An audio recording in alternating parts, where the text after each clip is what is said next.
everybody. So we're going to start Module 17 today. This is Lesson 17.1. I've included in your daily agenda today on Google Classroom the real world video for you guys to watch. So we're going to start off with representing linear relationships using tables. In the previous module, we focused only on proportional relationships, so now we're extending it into non-proportional relationships, okay? This is a really important concept for algebra next year, okay? So this is really the basis of linear equations, okay? And linear functions.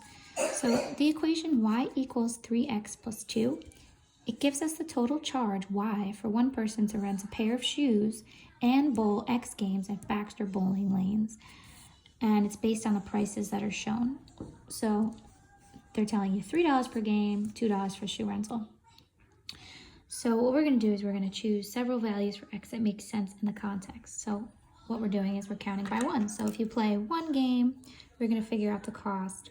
If we play 2 games, and now we're going to pick 3 and 4 for X, okay? What we're going to do is we're going to use the equation to find the value for X. So we're using y is equal to 3x plus 2. The 3, remember, is how much we're paying per game. The $2 is representing how much we pay for the shoes. You don't have to pay for the shoes every time you play a game. You just pay for the shoes once, and then you add to that however many games you're playing. So they've done it for us for 1, but I'm going to show you how we would have gotten that. If we're playing one game, we're multiplying 3 times 1 and adding the 2.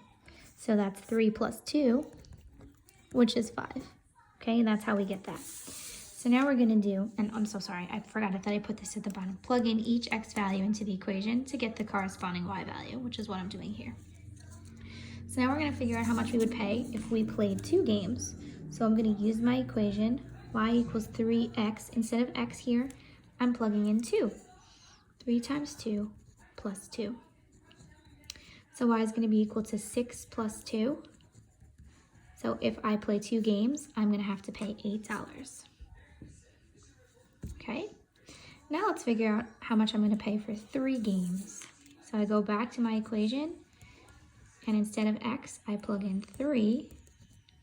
Remember, we're using this equation. So now this is 9 plus 2. So if I play 3 games, I'm going to pay $11. Okay, and now finally, let's figure out how much we're going to pay if we decide to play 4 games. So one last time, y is equal to 3 times x. X is 4 here, so we're replacing the x with 4 plus 2. And I'm getting that y is equal to 12 plus 2. So if I play 4 games, 12 plus 2 is 14. I am going to be paying $14. Okay? And that's how you can find values using an equation. Try to remember that I'm skipping around in these lessons to do the most important stuff or the most helpful stuff for you guys. So if you're using your textbook, just try to follow along what I'm doing. For this question here, number 1, Francisco makes $12 per hour doing part-time work on Saturdays. He spends $4 on transportation to and from work. The equation y equals 12x minus 4, I'm going to just write it here, gives his earnings after the transportation costs for working X hours. So we're going to make a table of values. But what I'd like to do is just show you quickly why this makes sense. He's getting paid $12 an hour. So if he's working X hours, to figure out how much he makes, you're multiplying that by 12. But you have to subtract from that the amount that he's got to pay to get to work. His transportation is costing him $4 every day. Okay, so this is going to be the equation that we can use. So let's say, why don't we do this by 2s, okay? Because let's say he works 2 hours on one day, 4 hours on the next day. If you want to do 1, 2, 3, 4, that's fine. I'm just going to do this because it kind of makes a little bit more sense in terms of number of hours working. Let's say he works 6 hours and 8 hours, okay? So to figure out how much he's making in the first situation for 2 hours, we're replacing x with 2. So we're going to do, let's start over here. Y is equal to 12x minus 4. And instead of x, I'm replacing that with 2. So 12 times 2 is 24, minus 4 gives me 20. So if Francisco works 2 hours, he's going to have an earning of $20. That's after he pays for his transportation. Let's figure out how much Francisco makes after 4 hours. So we're gonna take our equation, 12x minus 4, and we're gonna replace the x with a 4 this time. Okay, so 12 times 4 is 48, minus 4 gives us 44. So after 4 hours, Francisco's gonna make $44. Okay, so why don't you guys pause the video and try 6 and 8 yourself, and then when you unpause it, you'll see my answers. Okay, so I got $68 if he works 6 hours, and I got $92 if he works 8 hours by plugging it in, okay? Let's move on. Now we're going to talk about representing linear equations using graphs, okay? I've talked to you about this before. A linear equation is an equation whose solutions are ordered pairs that form a line when they're graphed on the coordinate plane. They always have the form y equals mx plus b. All right, this is super, super important. In this case, the relationship between x and y is non-proportional, okay? So here's the steps I wrote out for you guys for graphing linear equations. First, we're going to find all the points by plugging in the values. So what we just did before, creating a table, that's giving us points. It's giving us x and y values. Then we're going to plot the points on the graph, connect the points, that makes a line, and then add arrows at the ends. Okay, so you're going to use these steps to actually graph an equation, and this is how we do it, a linear equation, excuse me. So first we're going to make a table and then graph the solutions. So we have this equation, and it is y is equal to negative 2x plus 1. So I'm going to plug in each value of x and get a corresponding y value, okay? So let's pause it and let's find our y values, and when you unpause, you'll have everything here. Okay, so here's the values that I got for all of these x. So again, all we're doing is we're taking this x value and we're plugging it into the equation and getting a corresponding y value. So I did negative 2 times negative 1 plus 1, I got 3. When I plugged in 0, I got 1. When I plugged in 1, I got negative 1. And when I plugged in 2, I got negative 3. So step 2 from our steps before was to plot all of these points. So remember that every point is of the form x comma y. So each of these pairs gives us an x, y point. So what I'm going to do is I'm going to write them all as points on the side first. So my first point is negative 1 comma 3. My second point is 0 comma 1. My third point is 1 negative 1. And my fourth point is 2 negative 3. Okay? To graph this, now that I have my xy coordinates, I'm going to just graph these points. And then, like I said before, we're going to connect them and turn them into a line. So my first point is negative 1 comma 3. So I'm going over to the negative 1, which is here. If you want to fill in your lines, might be a good idea.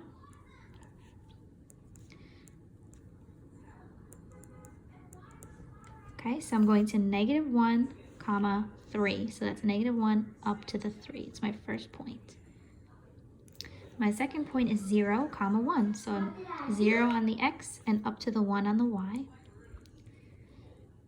Then I've got 1 negative 1. So I go over to the 1, down to the negative 1. And then finally 2 negative 3. So I go over to 2, down negative 3.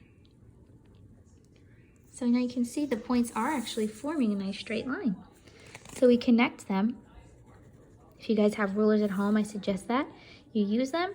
You want to kind of extend and put a little arrow on either end. Okay? And this is my line. I've just graphed a linear equation. Okay? Now, technically, what we're really supposed to do is label it by writing the equation somewhere on the line. I'm going to try to get you guys in the habit of doing that now so we don't have to start doing it over in the algebra. Okay, and that's how you do it.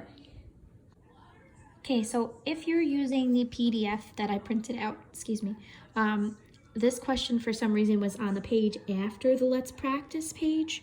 So if you go one past that, that's where you'll find this, and I am unsure where this is in the textbook. I'm so sorry.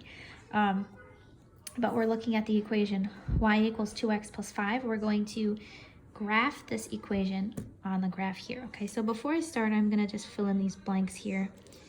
Okay. If for whatever reason you can't find this problem, you can always just do it on graph paper.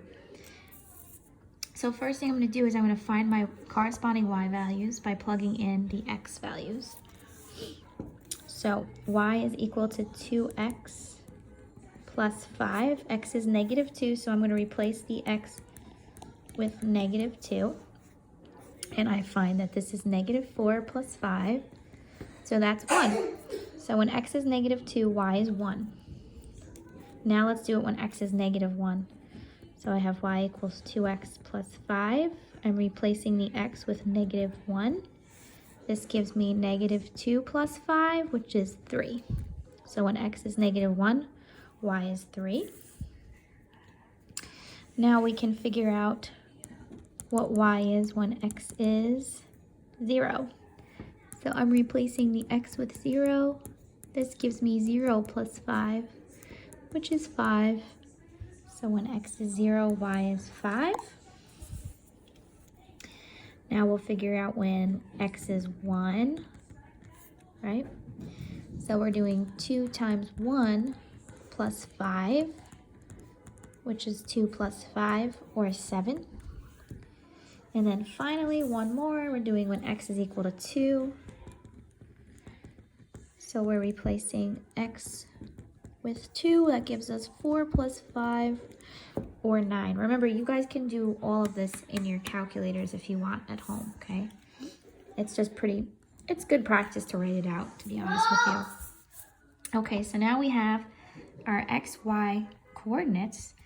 We can get them from the table. So our first point's going to be negative 2, comma 1.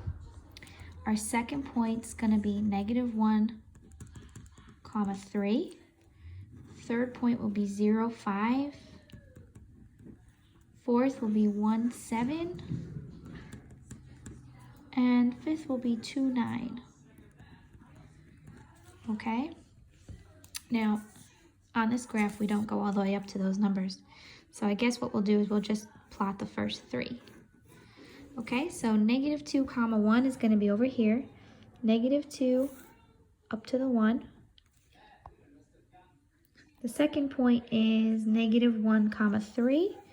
So that's negative 1 up to the 3. And the third point is 0, 5. So we go over to the 0 and up to the 5, which is here. Okay, and you see the remaining 2 points are above this graph, so we can't really graph that on here right now. So we're going to connect these. Remember, extend a little bit so you can make an arrow. Okay, hopefully yours is straight. That should be just a straight line. It's really hard to do this while I'm holding the camera. And then you want to label y equals 2x plus 5. Okay, guys? Just pretend like that didn't happen. All right. So that's how we graph a linear equation. Pretty simple. Just follow the steps that I gave you and have fun.